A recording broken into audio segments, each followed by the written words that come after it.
Characteristics of a controlling personality. Published by Thinking on Scripture.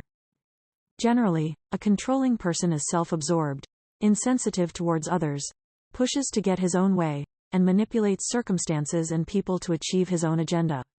He cares mainly about himself and sees others as a means to an end. When feeling threatened, he may resort to unethical behavior to destroy his opponent. He does not understand or appreciate freedom and grace. Controlling others involves breaking them down, destroying their self-worth, degrading them psychologically and emotionally, even resorting to social and physical abuse in some instances.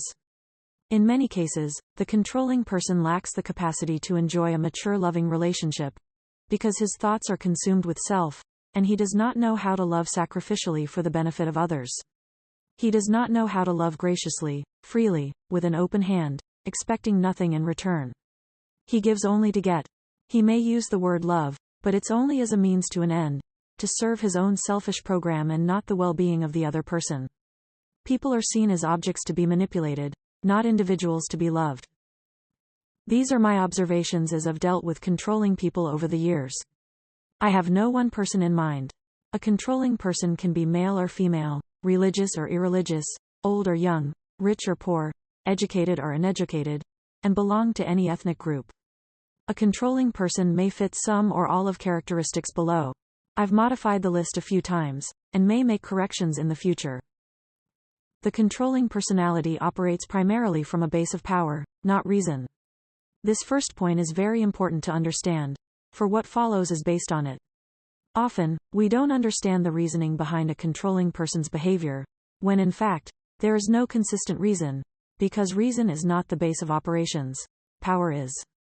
Reason is employed as it benefits him and advances his power. Remember, rational words only work with rational minds, and the controlling personality is not always rational. A controlling person often likes a position of authority, politician, professor, doctor, CEO, pastor, etc. Being in control of others makes him feel important, powerful and secure. Authority is legitimate, but arrogant people abuse their authority and hurt the innocent. The problem with arrogant people is that they rarely see their own faults, but only the faults of others.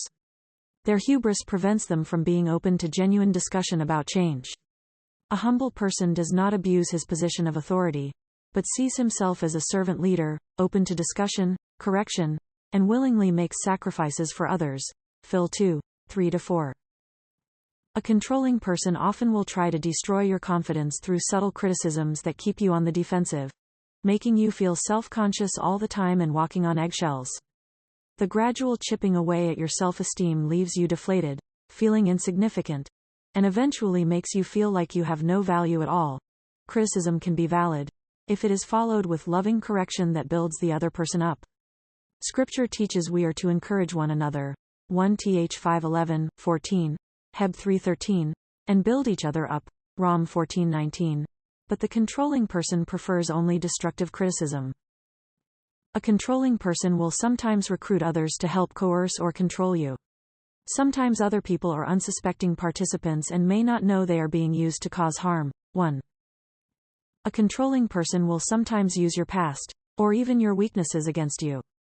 This is unfortunate, because in any relationship there must be trust, and this means sharing things about your past and perhaps areas where you may struggle. The controlling person will exploit these areas to his own advantage, either to keep you in his grip, or to assassinate your character with others. A controlling person will often refuse to allow you to leave the relationship, demanding you conform to his way of doing things. There's often no grace or freedom to think or act on your own. His personality leaves little room for your personality. If threatened, a controlling person will at times